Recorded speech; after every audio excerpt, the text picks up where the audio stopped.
Buenos días, buenas tardes, buenas noches. 19 de noviembre, 17:37 y aquí estoy con el gran Benito Olmo, que aunque me estaba diciendo que bueno, trabajando, pero él se está convirtiendo poquito a poco en un referente de lo que es la novela negra y de la literatura española, ¿no, Benito? Bueno, yo lo que te he dicho, Leo, como te he dicho antes, trabajar. Aquí no hay otra que hay que trabajar. Yo sigo trabajando como el primer día, con el mismo entusiasmo, con las mismas ganas, con la misma ilusión. Y bueno, el reconocimiento de los lectores, pues evidentemente en cada nueva novela llegan nuevos lectores que se van sumando los que estaban antes. Entonces, pues quiero pensar que estoy en el camino, que estoy en el camino. Este es un camino muy largo. Yo llevo muy poquito tiempo en esto, así que creo que tengo margen de mejora y tengo margen de seguir encontrando lectores y de seguir haciéndome un hueco en las librerías de todos los lectores.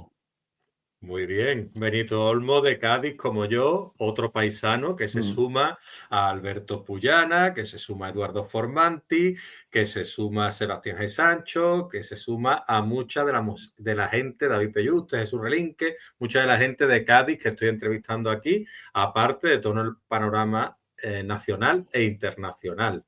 Y bueno, voy a hacer una pequeña presentación de Benito Olmo para quien no los conozcáis. Benito Olmo nació en Cádiz en el año 1980 y, como decía, se ha convertido en una de las voces, pienso yo, más potentes de la novela negra española actual. Y Eh, lleva una trayectoria que incluye el premio Nobel por 2021 por El Gran Rojo. ujú. ¿Y cómo fue esa novela? Cuéntame un poquito sobre El Gran Rojo.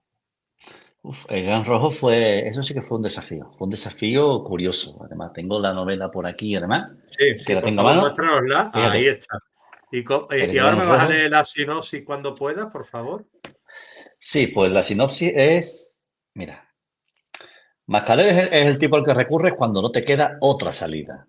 Acostumbrado a moverse por el barrio rojo, las narcosalas y algunos de los tugurios más apestosos de Frankfurt, su fama de resolutivo le ha proporcionado una sólida reputación como detective de casos perdidos.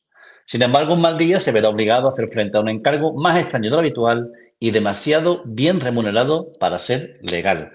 Esta novela fue una aventura en la que me embarqué porque mi pareja le surgió la posibilidad de trabajar en Alemania, de trabajar en Frankfurt.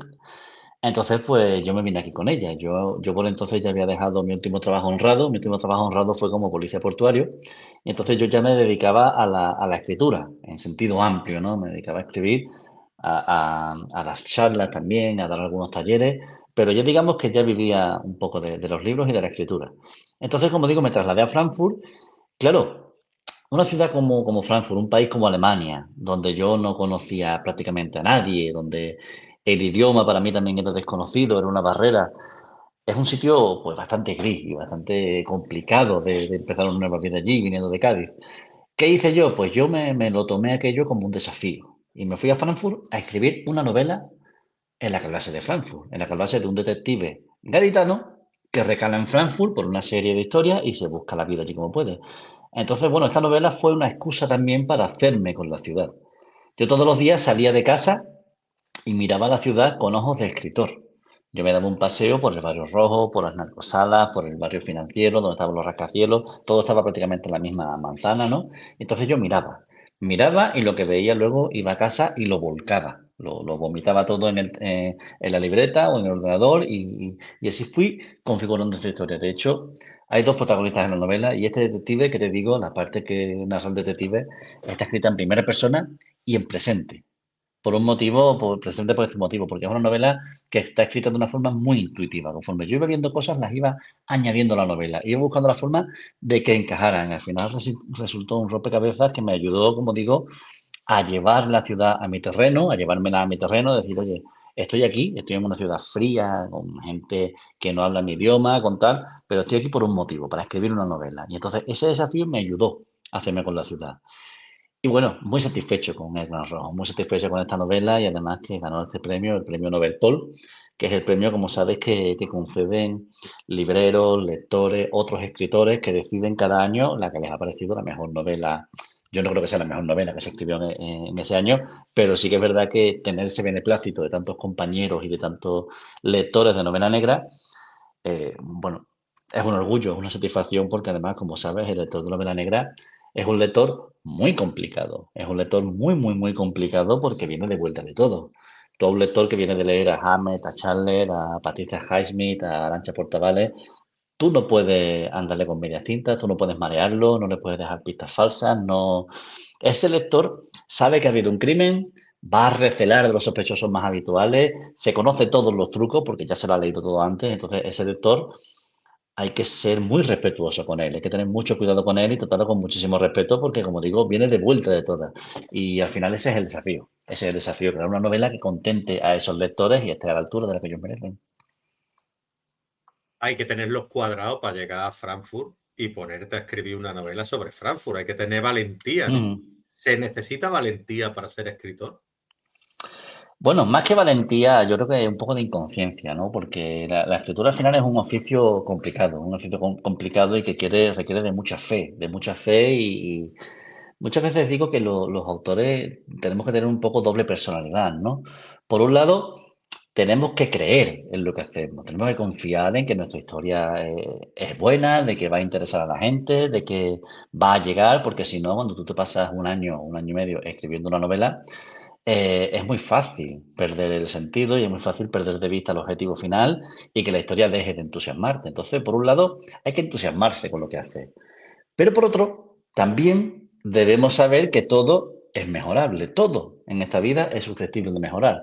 Nada puede estar bien al 100%, pero tú puedes pulirlo al máximo para que esté al 99%. Y si lo pules una vez más, vas a estar al 99,9%. Y si lo pules una vez más, vas a estar al 99,99%.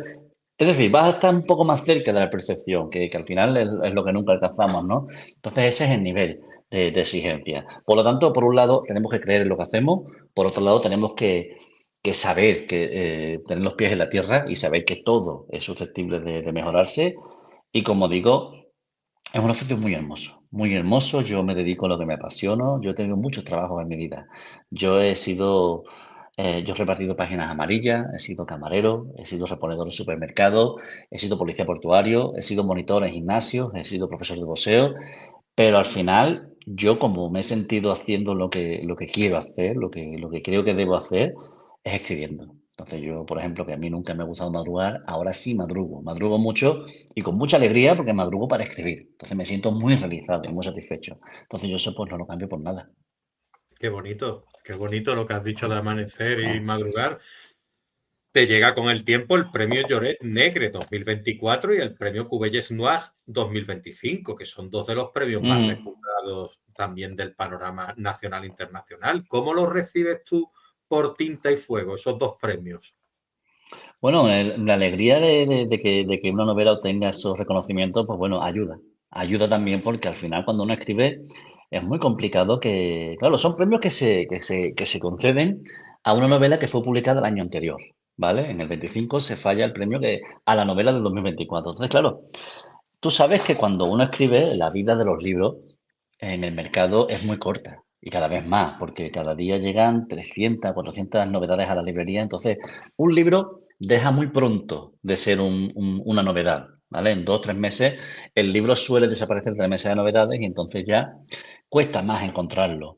Claro, cuando te dan un premio un año después de que el libro se haya publicado, es un momento en el que el libro ya está aletargado, ¿sabes? Sigue contando lectores, porque sigue habiendo lectores que buscan estas lecturas y sigue habiendo librerías que siguen teniendo estos libros y lo mantienen como libro de fondo, pero normalmente no está en las grandes mesas, en las mesas de novedades de las grandes librerías ni de los sitios más punteros. Entonces, que un año más tarde te llegue un reconocimiento de esto, y en este caso dos, pues es un chute de autoestima tremendo y sobre todo es una inyección a que la novela otra vez se relance y de repente haya gente diciendo, Tinta y Fuego, pues esta me la perdí, esta no la leí, voy a ver de qué va porque esta se me ha pasado, que es normal que se te pase, porque es que como digo, se publican más de 300 novelas al mes.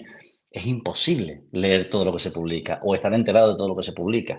Yo estoy enterado porque estoy en el mundillo, pero cuesta mucho y es normal que muchos lectores se despisten. Y claro, como digo, que un año más tarde, o un año después de la publicación, aparezcan estas menciones, pues oye, es una ayuda, es un cable. Yo estoy muy agradecido tanto al Festival de Cubella como al de Lloret Negre por este reconocimiento que al final, bueno, ayudan, todo ayuda. Además con N de novela, Benito, que es un sello de Planeta Editorial. Ujú. Entonces llega esos premios, llega esa editorial Planeta, firmas con ellos y me pregunto yo, porque tú hablabas antes de mantener los pies en la tierra, pero claro, con esa trayectoria tiene que ser difícil, ¿no? Bueno, es que al final la realidad te pone en tu sitio muchas veces, ¿vale? Porque este es un oficio, como digo, es un oficio muy bonito en el que las buenas noticias también vienen con cuentagotas. Cuando aparecen buenas noticias son muy reconfortantes, pero no olvidemos que estamos en un país en el que los índices de lectura se desploman año tras año. Entonces, cada vez es más complicado encontrar lectores, cada vez están más caros los lectores. Entonces, con cada nueva novela, al final tú puedes estar en Suma de Letra, puedes estar en Alianza, puedes estar en Planeta, pero al final con cada nueva novela te la juegas. Si sale una novela y esa novela pues no funciona, no conecta con los lectores, pues al final pues te pegas un golpe y de eso hay que levantarse después. Entonces, pues como digo, los pies en la tierra, pelear por cada novela. Cada vez hay menos lectores, cada vez hay más distracciones, hay más excusas para no leer, ¿no? Yo sé de amigos míos que me dicen que no leen porque no tienen tiempo. Pero sin embargo se han visto todas las series de Netflix, todas las de HBO y todas las de Prime. Oye, no tienes tiempo para leer porque no quieres tener tiempo para leer. Y es respetable. Cuidado, que yo respeto que cada uno haga con su tiempo lo que le parezca oportuno. Yo no puedo obligar a nadie a leer mi novela. Yo no puedo obligar a nadie a apagar la tele y leer mi novela. Y luego no puedo obligar a nadie a, de entre las 300 novedades que hay en las librerías, elija la mía, elija mi novela, ¿no? ¿Qué es lo que está en mi mano? ¿Qué es lo que yo puedo hacer? Pues escribir la mejor novela posible. Dejarme la piel para que cada capítulo sea el mejor capítulo de la novela, cada párrafo sea el mejor párrafo. Aquí está tinta y fuego. ¿Ves? Ujú. Estoy muy orgulloso de esta novela y como digo, lo que yo puedo hacer, lo que está en mi mano, es trabajar al máximo la novela para que cuando un lector dé con esta novela y decida darle una oportunidad, se quede satisfecho. No se quede con la impresión, con la cara de tonto, como me quedo yo muchas veces cuando me gasto 15, 20 euros en un libro, lo leo y pienso que me han tomado el pelo, porque el libro no está bien escrito, no está bien editado, no está bien terminado, no es honesto. No. Me cuesta mucho gastarme 15, 20 euros en un libro y que luego que ese libro no está a la altura de mis expectativas. Entonces, pues yo no quiero que eso le suceda a los lectores. Entonces, ese es el nivel de exigencia con el que yo trabajo mis textos. Intento que los lectores, cuando le den una oportunidad a mi libro, se encuentren una cosa bien hecha, bien terminada. Luego les gustará o no, porque eso ya, de los gustos ya podemos hablar largo y entendido, porque eso ya es otra historia. Pero que no me puedan decir, oye, es que esto podría haberle dado otra vuelta, es que esto podría haberlo escrito mejor, es que tiene demasiado. Yo intento que estén redondos, que no haya cabos sueltos, que sean honestos, que no me saco ningún conejo de la chistera. Todo lo que sucede en mis novelas tiene lógica, tiene un motivo, pasa por algo. Hablábamos antes del lector de novela negra. Un lector de novela negra quiere saber qué ha pasado. Quiere saber quién es el criminal, quién es el bueno, por qué ha sucedido esto. A un lector así, tú no puedes aburrirlo con descripciones muy detalladas, ni puedes pegarte descripciones muy largas. Yo me acuerdo cuando yo leía Los Pilares de la Tierra y este hombre, Ken Follett, se pegaba 10 páginas describiendo un bosque. Él puede permitírselo porque el lector de novela histórica es un lector diferente, pero el lector de novela negra yo no puedo permitirme una descripción extensa porque este lector necesita saber qué sucede, quiere saber qué sucede y se va a saltar esas páginas. Entonces, pues en mis novelas cada página cuenta. Y en todas mis novelas he intentado que se resuelvan en la última página. Las descripciones son muy concisas, intento mostrar más que describir de una manera muy, muy detallada. Hay una descripción en el Gran Rojo hay una vecina de la protagonista, una señora mayor que la ayuda con su padre que está enfermo, y esta mujer, la única descripción que hago, que digo que es una señora mayor que huele a pan recién hecho. Esa es la única descripción. Yo creo que con eso ya todo el mundo se hace una composición de quién es esa señora. Una señora mayor, madura. ¿A qué huele el pan recién hecho? A A hogar, comérselo. a algo calentito, a un sitio en el que estás a gusto, a mañanas de sábado, mañanas de domingo, a gusto, en tu lugar seguro, a lugar seguro sobre todo. Entonces, pues yo creo que es mucho más bonito y mucho más efectivo alumbrar, mostrar y que cada lector se haga su composición que ser muy detallado. A mí me sacan de quicio cuando algunos autores se empeñan en describir a cada personaje, color de pelo, color de ojos, color de tal, cómo iba vestido en ese momento concreto. Chicos, si no va después a tener importancia, no me lo enseñen. Prefiero imaginármelo, ¿no? Y al final esto es lo más bonito que permite la literatura como escritor y sobre todo como lector. Como lector, la literatura nos permite imaginar y es una de las cosas más maravillosas que permiten los libros. Yo me acuerdo, te voy a contar una anécdota, cuando hicimos la película anunciamos que se iba a hacer una película de mi novela La maniobra de la tortuga. La voy a enseñar, que creo que lo tengo por aquí. Aquí está. Aquí la tengo con la carátula de la peli. Qué Cuando guay. anunciamos que íbamos a hacer la película, yo me acuerdo que hice una encuesta en redes sociales. Porque claro, el protagonista de la novela es un tipo, el inspector Bianchetti, que es un tipo muy grande, mide casi 2 metros, un inspector de la vieja escuela, un personaje muy canónico de novela negra, ¿no? Y esto lo conté yo varias veces. Hice una encuesta en redes sociales y le propuse a los lectores y a las lectoras que me dijeran qué actor pensaban que casaría con este policía, qué actor podría interpretarlo según su criterio, ¿no? Mucha gente participó en esa encuesta, mucha gente me dio ideas, me mandaba fotos, me mandaba nombres, tal, y me di cuenta de una cosa muy curiosa. Yo tengo lectores desde 15 años, 14, 15 años, porque la maniobra de la tortuga se lee en institutos también, y tengo lectores más mayores, ya de cierta edad. Y cada lector, cada uno que me daba un personaje, un tal, me daba a alguien de su franja de edad. Chicas de 20, 20 y pocos años me decían Mario Casas, por ejemplo, ¿sabes? Gente más mayor, pues me decía, oye, Coronado. Y gente más mayor todavía me decían otro que era Gerard Depardieu, ¿sabes? Entonces, claro, ¿qué tienen que ver? Pues entre los tres no tienen que ver nada, pero cada uno de esos lectores, de esas lectoras, se llevó el personaje a su terreno. Y se imaginaba un personaje de su edad, porque estaba tan metido en la historia que de alguna forma se identificaba con el personaje y lo quería cercano, ¿no? Entonces, claro, a una señora mayor le pones a lo mejor a Mario Casas y le chirría, ¿no? Y eso es lo bonito que permiten los libros, que cada uno se lleve el personaje a su terreno, a su corazoncito, le haga un hueco y le ponga la cara que le dé la gana. ¿Por qué voy a cargarme yo eso con una descripción exhaustiva? No tiene sentido, creo que es más bonito alumbrar en lugar de ser tan detallista.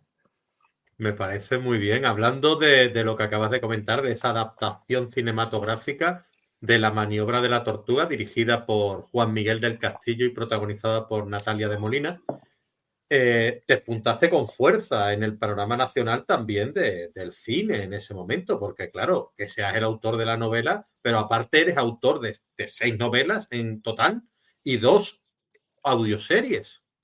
Ujú, ¿Cómo se hace sí. una audioserie? ¿Cómo se lleva a cabo una audioserie? Porque me ha levantado la curiosidad. Bueno, una audioserie realmente al final es un híbrido entre la narrativa tradicional, entre una novela normal y corriente, y un guión cinematográfico. Son novelas escritas para ser oídas. Entonces, claro, cuando yo escribo estas audioseries, la última Wonderland, protagonizada por Alex O'Doherty, Ujú. y la anterior, Desajuste de cuenta, yo escribo pensando en que esta novela va a ser escuchada. No va a ser, alguien va a oír esta novela, no va a leerla, no tiene posibilidad de leerla físicamente. Entonces, claro, la forma de expresarme cambia.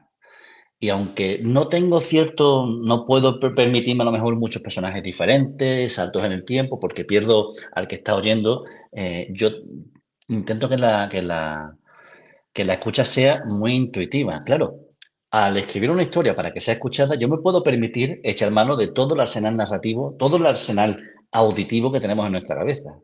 Yo ya no voy a escribir, iba por la calle de noche, solitaria, no me crucé con nadie.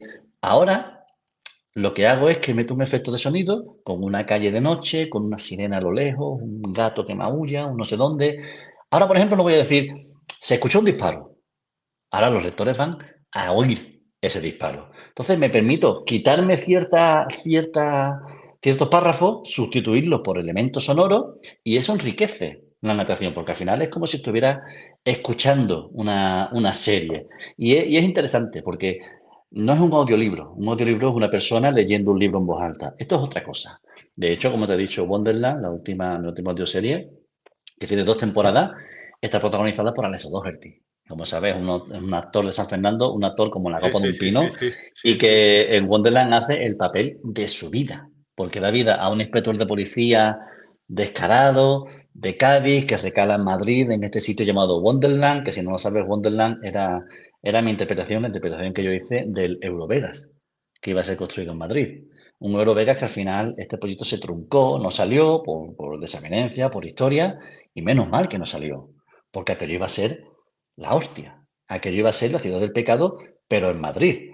Entonces, cuando yo me informé de cuando llegó Las Vegas, llegó allí a Nevada, Estados Unidos, ¿qué sucedió con Las Vegas? Se puso como un reclamo, ¿no? Vamos a crear empleo, vamos a crear riqueza, y al final actuó como un fanal que atrajo a clanes mafiosos de todo el mundo. Mm. Japoneses, la yakuza, irlandeses, la mafia italiana, todo el mundo fue allí atraídos por la luz y por la facilidad para blanquear dinero y para delinquir, ¿no? Entonces, claro, si eso hubiera pasado en España, hubiera pasado exactamente lo mismo, porque la historia es cíclica. Entonces, yo me acuerdo un día pensando, dije yo, no ha salido Eurovegas, menos mal que no ha salido, pero qué escenario me he perdido, qué escenario hemos perdido para novela negra, ¿no? Y entonces ahí surgió la chispa, surgió la idea de decir, oye, ¿y si creo este Eurovega? Y le pongo otro nombre, le llamo Wonderland, como un homenaje a la novela de Lewis Carroll. Y entonces creé este Wonderland, esta ciudad del pecado, y ahí introduje una serie de personajes, una serie de tramas, y como digo, protagonizada por Alexa Doherty, está en Storytel y animo a todo el mundo a escucharla. Además tiene, no sé si son 14 días gratis o algo así, tiempo de sobra para escucharla. Yo me lo pasé muy bien escribiendo Wonderland, muy bien, muy bien. Y me consta que Ale se lo pasó muy bien también interpretándola.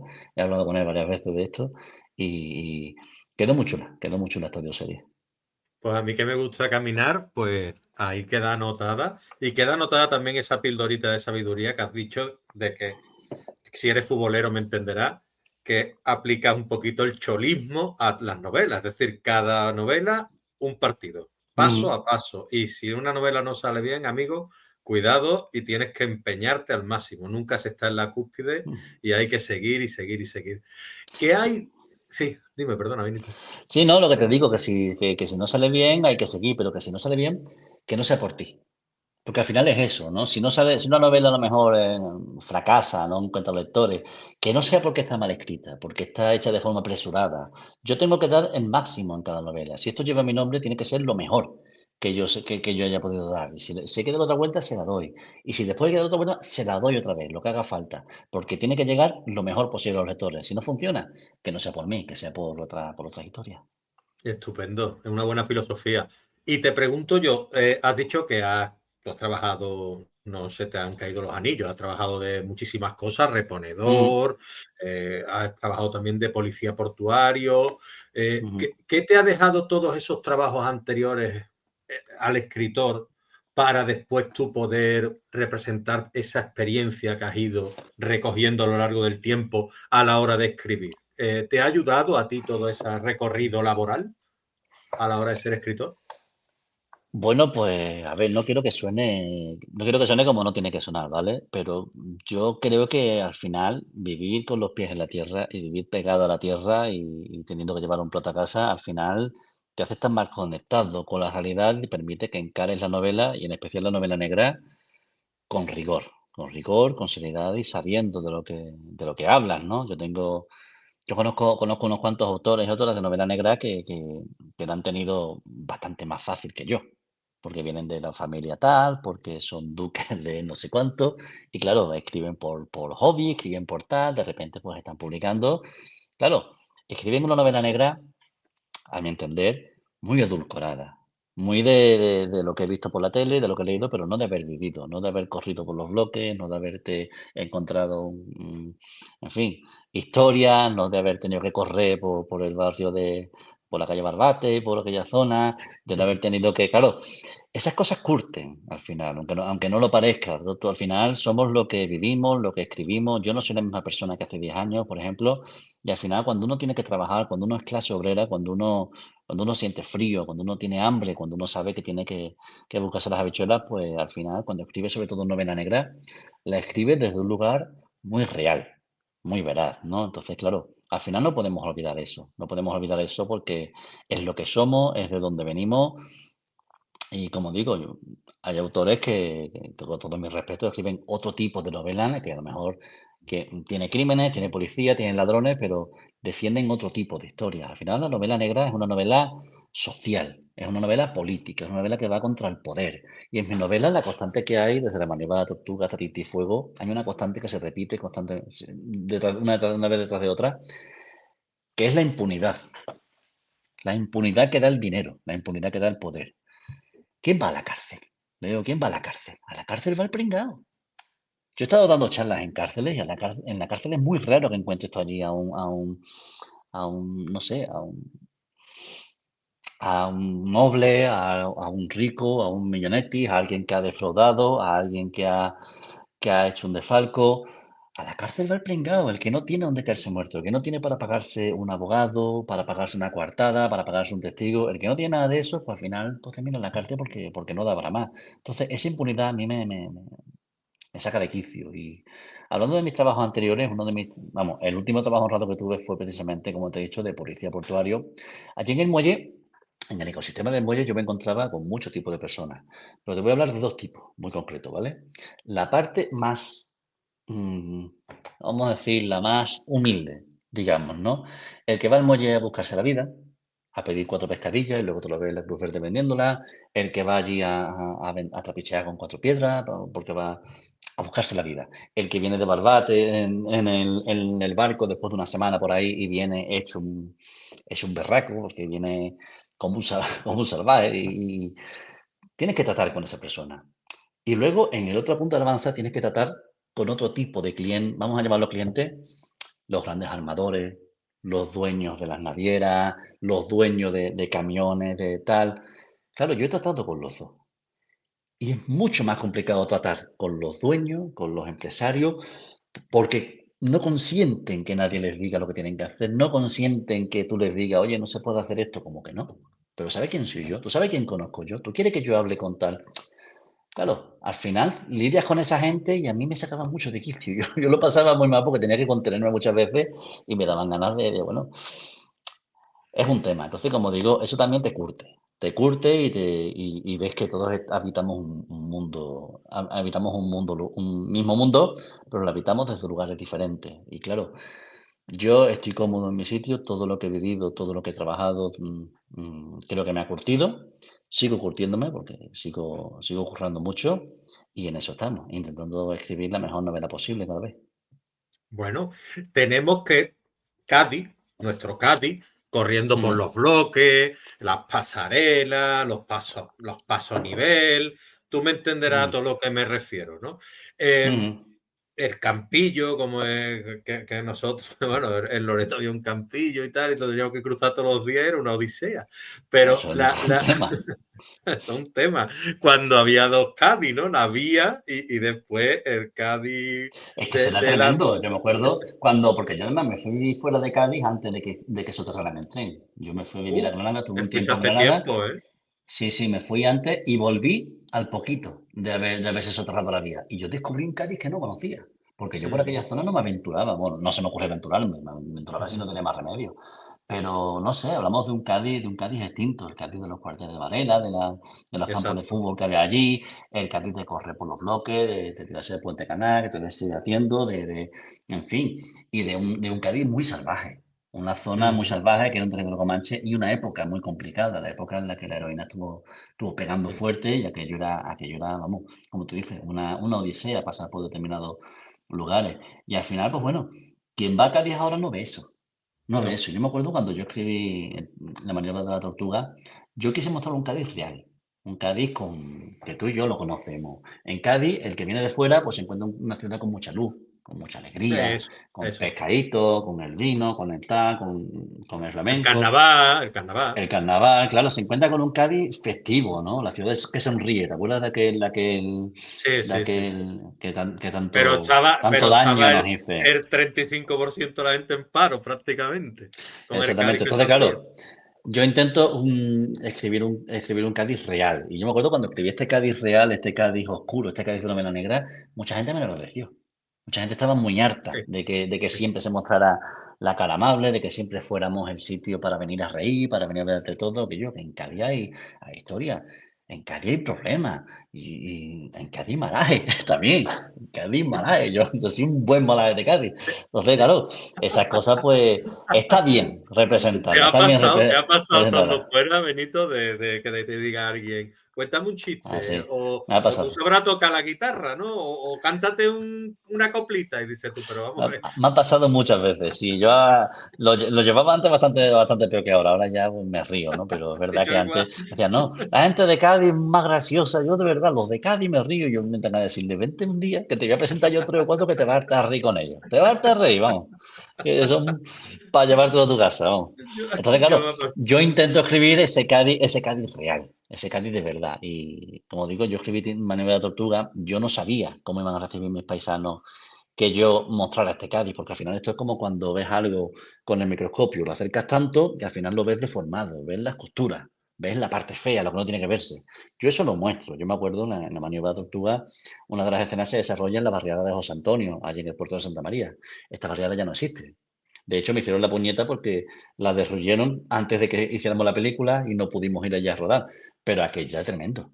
Yo pasaba por allí, un tiempo estuve viviendo allí en el puerto, yo pasaba por allí, aquello eran 4 calles que eran la jungla, 4 calles por las que no pasaba la policía, no pasaban los bomberos, no pasaban los servicios de limpieza. Aquellas calles estaban con ratas a cualquier hora del día, aquello era horroroso y era real. Y es en Cádiz, el Cádiz del pescadito, de la música y de esa luz tan bonita que tenemos en Cádiz. Entonces, pues, yo por eso me tomé este empeño en hablar primero de la impunidad y luego en mostrar un Cádiz de verdad, un Cádiz real. Me gusta porque sin haberte hecho la pregunta, me la has contestado. Has sabido intuir muy bien lo que quería, dónde iba yo. Pero pasemos otra vez a Sí. tinta y fuego. Me gustaría que leyeses la sinopsis para yo entrar otra vez en tu obra, por favor. Vale.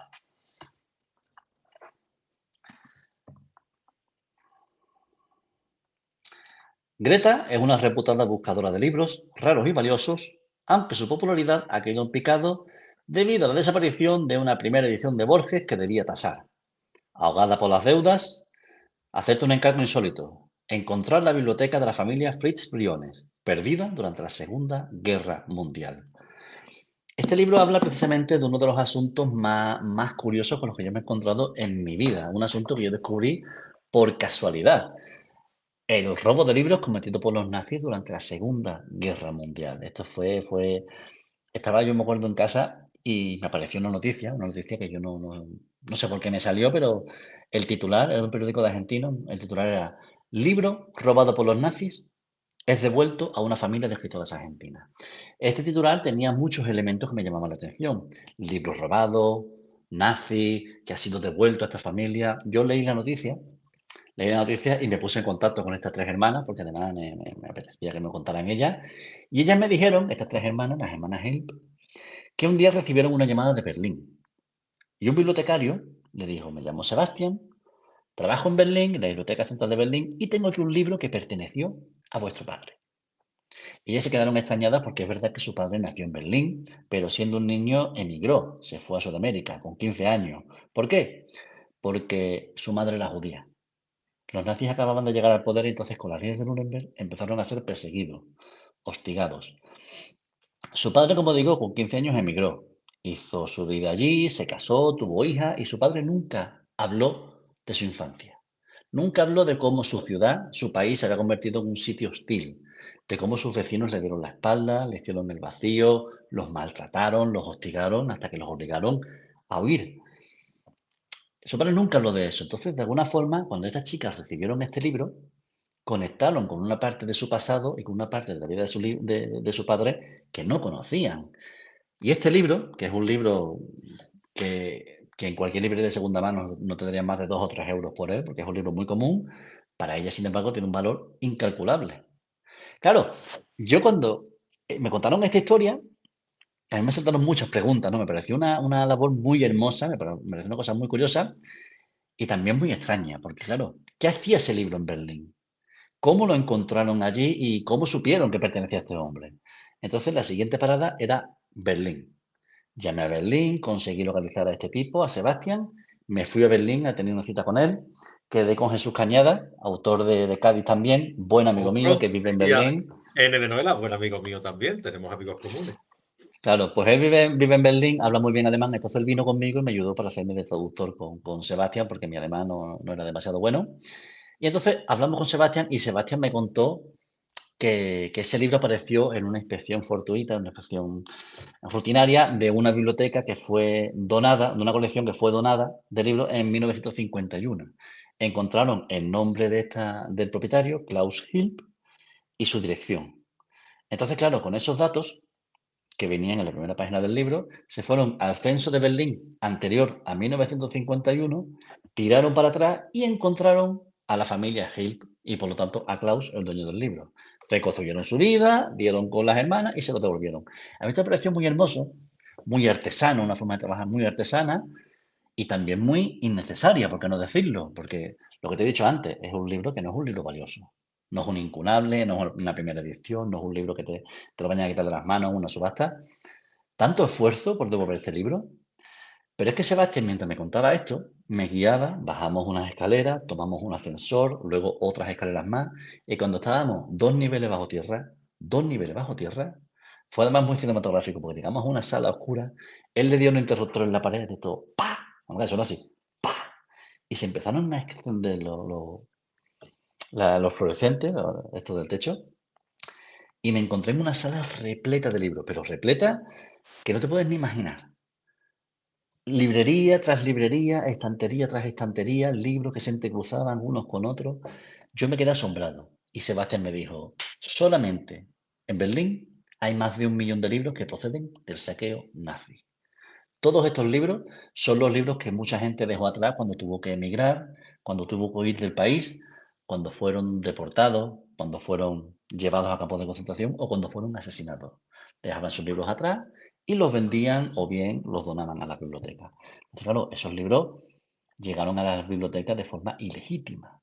Y el departamento en el que trabaja Sebastián se dedica a localizar libros que proceden del saqueo nazi, buscar entre sus páginas en busca de anotaciones, marcapáginas, exlibris, fechas, cualquier marca que pueda conducir a su legítimo propietario, buscan al dueño del libro y si ha fallecido a sus herederos y lo devuelven. Y a mí esto me pareció muy hermoso, me pareció muy bonito, me pareció muy emocionante y me di cuenta que ya había una novela. Y entonces me lancé a escribir este Tinta y Fuego, que es una novela de la que me siento muy, muy, muy orgulloso, que parte de un hecho real, la desaparición de una biblioteca real, que desapareció en Italia, una biblioteca de más de 7.000 libros, que se ha convertido en una especie de santo grial para los bibliófilos, porque siguen buscándola, sigue desaparecida, y entonces yo en esta novela desarrollo esa búsqueda del tesoro. Coloco a una detective de libro, que al final es una detective también muy de novela negra, ¿no? Un personaje muy canónico, Greta, que tiene que encontrar esta biblioteca, igual que otros muchos van detrás de esta biblioteca, y esa tinta y fuego, eso es lo que se van a encontrar los lectores. Lo que te he contado es solamente el germen. Entonces, lo que hay dentro es mucho más. Es una historia construida alrededor de esto que te he contado. Y he ido varias veces a Berlín, he estado trabajando allí con ellos, he estado buceando entre estas pilas de libros perdidos, que están allí en esa especie de purgatorio, esperando que alguien pregunte por ellos. Y ha sido muy emocionante, la verdad. Sí, emocionante, fascinante y tal como lo cuenta, apasionante, porque ya te digo, algunas de las preguntas que podía haberte hecho me las has respondido también perfectamente, porque tiene que haber muchísimas historias tras la documentación que has llevado a cabo. ¿Cuánto tiempo te ha podido llevar la documentación? De Tinta y Fuego, unos 2 años, 2 años, 2 años y medio, sí, porque al final se me coló otra novela por entre medio, pero yo seguía investigando Tinta y Fuego, yo seguía con esta historia en la cabeza hasta que finalmente le di salida. Y como te digo, esta historia que te he contado del libro de las hermanas Hill es una historia, es un libro. Claro, claro. Ahora imagínate un sótano con más de 1 millón de libros. Estamos hablando de más de 1 millón de historias. Historias de desolación, de pérdida, cuando paseas por los sótanos de Berlín y ves esos libros, son los libros que cualquiera dejaría atrás. Son los libros que tú o yo dejaríamos atrás si un día tuviéramos que salir pitando, o si nos detuvieran o nos mataran. Entonces son libros que para cualquiera a lo mejor no tienen valor. Yo tengo libros en mi biblioteca que para mí tienen un significado muy especial.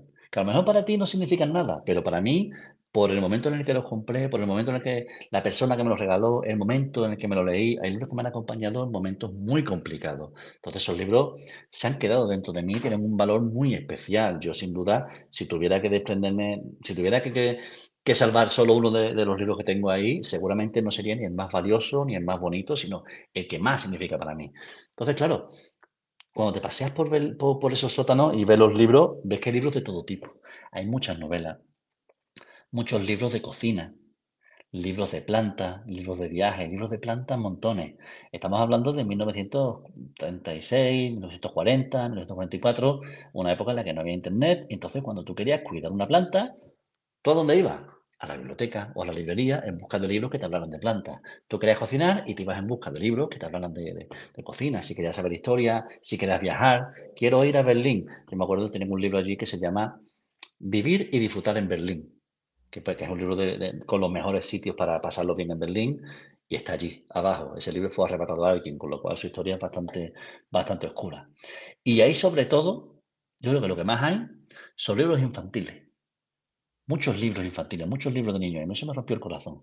Esos niños que dejan atrás sus libros, yo me acuerdo cuando yo era un crío, imagino que será tu caso también, yo tenía 3 o 4 libros y yo no quería más. Me regalaban otros, pero a mí me daba igual. Yo tenía 3 o 4 libros y esos libros los leía una y otra vez. Y me los sabía de memoria. Me decían, este niño siempre con el mismo libro, léete otro.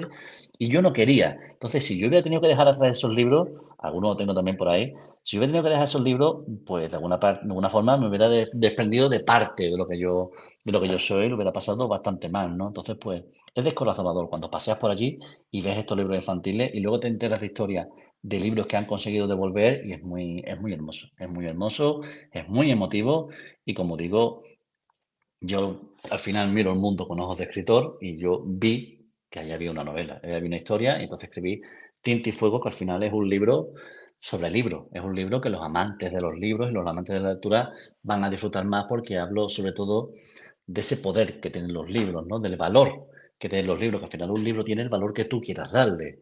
Hay libros que no valen ni la tinta en la que están escritos. Yo me acuerdo de una crítica de Alberto Olmo destruyendo un libro, diciendo que un libro era tan malo que los árboles que fueron talados para dar lugar a los papeles, a las hojas que construyeron ese libro, dieron sus vidas en vano. A mí esa imagen me encanta, parece muy visual. Y bueno, como digo, Tinta y Fuego es un libro para los amantes de los libros, que los amantes de los libros disfrutan especialmente porque hay muchas referencias bibliófilas, muchas referencias a otros libros y me lo he pasado muy bien. Me lo he pasado muy bien, 2 años y medio aproximadamente de documentación y de escritura y he disfrutado mucho de esta novela. Es la novela que más me ha costado, de la que me siento más orgulloso. También es la primera novela que tiene traducciones, o sea, traducido al italiano, también al ruso, hay algún idioma más por ahí y muy contento de que esta historia esté llegando a tantos lectores. Pues muy bien, la metaliteratura siempre ayuda. Podría preguntarte sobre la cultura, la quema de libros, etcétera, todo lo que significa y va más allá. Pero te voy a preguntar, siguiendo un poco lo que es la tradición de este programa, más humano y se acerca más a la persona que está detrás del libro que ha escrito, es ¿qué libro salvarías de esa estantería que acabas de mirar y por qué? Pues no sé, hay unos cuantos que tienen mucho significado para mí, pero mira, hay un libro que es el libro que me convirtió en lector. Yo había leído antes de leer ese libro, yo había leído otros libros, yo leía bastante en casa, pero ese fue el libro que me dijo, esto es lo que yo quiero. Y es un libro que tú lo habrás leído también seguramente, un libro de Andrew Martin y Jaume Rivera que se llama Todos los detectives se llaman Flanagan. Es el típico libro que yo lo leí con 12, 13, 14 años y lo leí varias veces porque yo estaba fascinado por esa historia y por el universo narrativo que Andrew Martin y Jaume Rivera desplegaron ante mí. Ese libro, como digo, me lo he leído muchas veces, lo tengo desportillado, está con las páginas totalmente amarillentas, está hecho polvo. Estuve en un festival de novela negra en Alicante Noir. Me enteré de que iba a ir Andreu Martín, que es uno de mis escritores de cabecera, y le llevé el libro. Y le dio mucha alegría, le dio mucha alegría porque es una edición muy antigua, una edición de círculos de lectores antiquísima. Le dio también mucha alegría verse tan joven en la foto de la salada, porque sale con pelo, sale sin cana, en fin, sale hecho un tío. Y lo tengo dedicado por él. Y es un libro que incluso ya siendo mayor, lo he vuelto a releer, lo he tomado y me ha vuelto a fascinar como digo, por el universo que desplegó ante mis ojos y que me llevó a querer leer más. Y al final, cuando uno escribe, un escritor no es otra cosa que un lector voraz, que de alguna forma intenta devolver a los libros todo lo que los libros le han dado, ¿no? Entonces, ese libro me convirtió en lector voraz. Y podría ir más allá y decir que ese libro me convirtió en un escritor. He leído más libros, hay más libros especiales, pero ese en concreto yo diría que me inoculó ese veneno, ese ansia por contar historias e hizo que a día de hoy pues tenga varias novelas publicadas y pueda seguir dedicándome a lo que me apasiona. ¿Algún libro reciente, ya más moderno, que te haya impactado, que hayas dicho tú, pues esto no me lo esperaba yo de este autor o de esta autora, y que tú puedas Mm. decir como lector, porque se te ve un lector ávido, ¿no? Un lector voraz. Me ha encantado. Mm, Pues mira, voy a tirar de un clásico que además lo leí hace relativamente poco hace un par de meses volví a releerlo porque me apetecía, El talento de Mr. Ripley, Ay, lo he leído de yo. Patricia Cuando Highsmith. vi la serie, hicimos un podcast y lo leí, sí. Yo lo leí antes de ver la serie. Y cuando vi la serie, volví a leer el libro porque me apetecía volver y me pareció una maravilla. Me pareció una maravilla la forma en la que Patricia Highsmith hace como una prestidigitadora, tiene unas cuantas bolas aquí, de repente las tienes aquí, de repente las tienes tú en el bolsillo y de repente... Y hace un juego de malabares muy honesto también, y que eso es lo No, complicado, no, que sea Benito, es muy honesto, que no sencillo, sea... ¿no? Muy sencillo también, pero muy honesto, porque, a ver, cuando tú tienes las ideas claras, parece sencillo, pero eso es lo complicado. Eso es, eso Eso es. es, pero eso en la literatura y en la vida, eso es un cuplé del Gómez. Un cuplé del Gómez parece que lo ha hecho en dos pensadas, pero eso, que parezca fácil, que parezca una chorrada, eso es lo complicado. Eso es lo difícil. Yo, al escritor que escribe con palabras rimbombantes, con tal, ese tipo no se ha molestado en trabajar el texto para conseguir que sea lo más sencillo posible. Entonces, pues yo creo en esa pureza. Creo que lo complicado es hacer las cosas sencillas. Y si puedes contar algo con un párrafo en vez de con tres, y si una frase puede tener tres palabras en vez de siete, pues oye, eso que ganamos todos, ¿no? Sí, y vamos a ir ya, proyectamos la fase final de la charlita que estamos teniendo, muy nutritiva. Yo encantado, pero esto tiene que tener un final para que haya la fanfarria, ¿no? Y dice, la novela plantea que quien controla los libros controla el pensamiento. Por eso Ujú. la quema de libros. En una época dominada por lo digital y más efímero todo, ¿no? Las redes sociales y demás, ¿tú crees que los libros físicos seguirán teniendo relevancia? Siguen teniendo relevancia, siguen teniendo mucho poder. No te voy a contar más historias de las que me encontré cuando estaba documentándome con Tinta y Fuego, porque sería ya aburrir, pero hay muchas historias de cómo estos libros, el reencuentro con estos libros perdidos, ha cambiado la vida de mucha gente, ¿no? Entonces, sí que es verdad que los libros siguen siendo armas poderosas. Cada vez que un gobierno totalitario toma el poder, al final, una de las primeras víctimas son los libros. Con Donald Trump estamos viendo un aumento de la, de libros que quitan de la circulación tremendo. Y te voy a poner un ejemplo más reciente. El libro Fariña, de Nacho Carretero.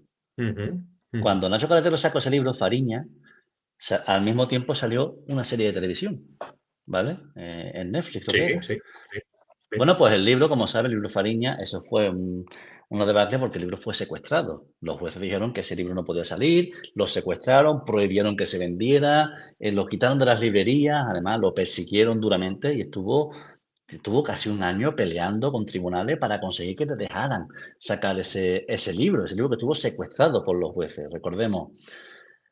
Sin embargo, la serie no se secuestró.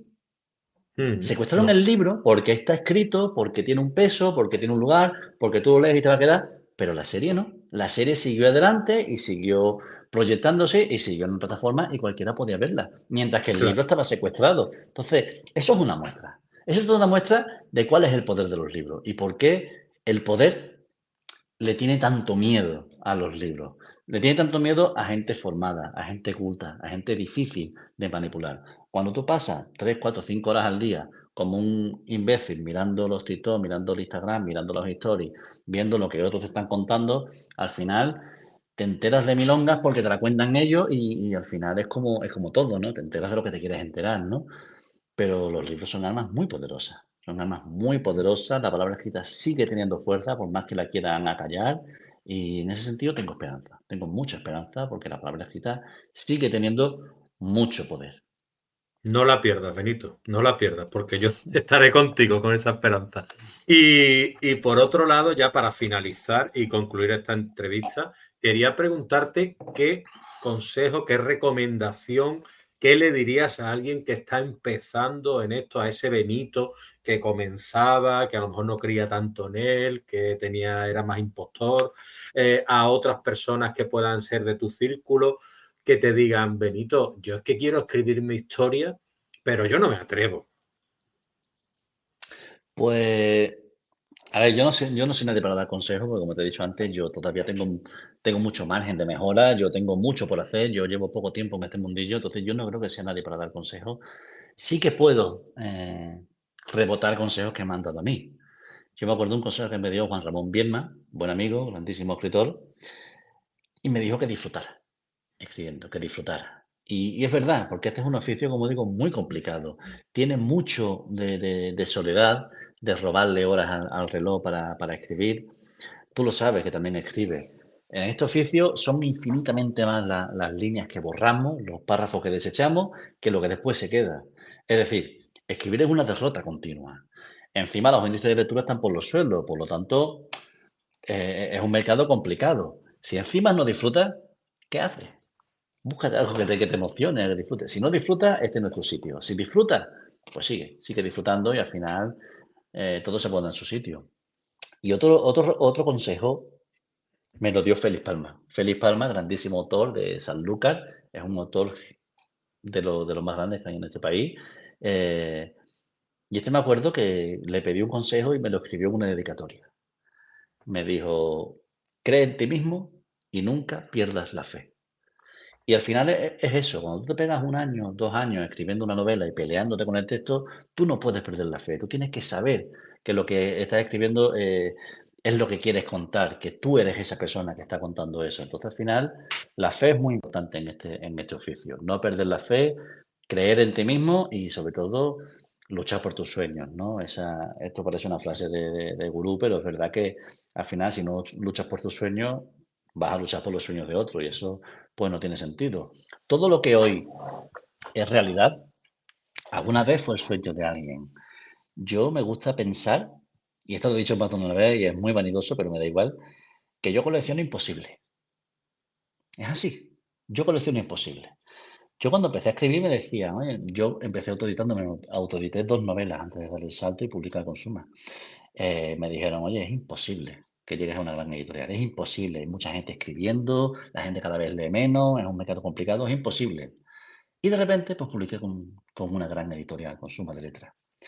Luego, cuando surgió el rum de la película, me dijeron, es imposible que te hagan una película de tu primera novela.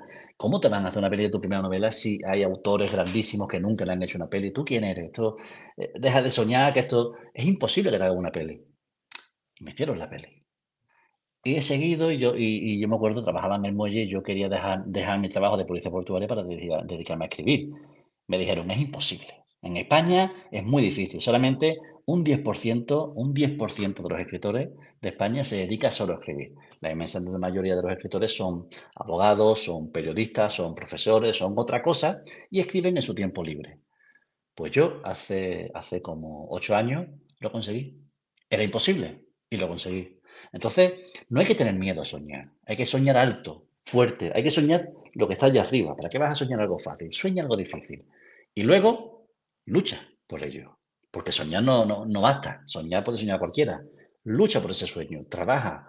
Déjate las pestañas. Róbale horas al sueño y consigue que ese sueño se haga realidad. Y si no se hace realidad, lo que te dije antes, que no sea por ti, que sea porque no era el momento, por lo que sea, porque tal, pero que no sea por ti. Entonces, al final, yo creo que eso es lo que le diría a cualquiera que quiera empezar, que sueñe alto, que sueñe fuerte, que no tenga miedo a soñar y después, una vez que haya soñado, que luche por ese sueño. Pues Benito, no hay mejor final para esta entrevista que para tú no dar consejo y no saber darlo, lo has dado muy bien porque me ha conmovido y emocionado, ¿eh? Te lo tengo que decir antes de... Muchas gracias, hombre. Y nada, desearte lo mejor, desearte, darte la enhorabuena, por supuesto, por todo lo que estás consiguiendo, te lo mereces. Y también invitarte a que cuando tú quieras, la presentación que puedas hacer en el futuro tal, te pasas por aquí, nos lo cuentas. Has dejado muchas Bueno, pistas de sabiduría y espero que en el futuro podamos conocernos algún día por Cádiz o podamos vernos o te vengas otra vez aquí. Tú que eres un hombre viajero, nos vemos online y seguimos conversando, ¿te parece? seguro que sí, claro que sí, hombre. Cuenta Pues conmigo. nada, un abrazo, a Un cuidarse. abrazo grande. Nos vemos, Venga, Leo. hasta luego, hasta luego.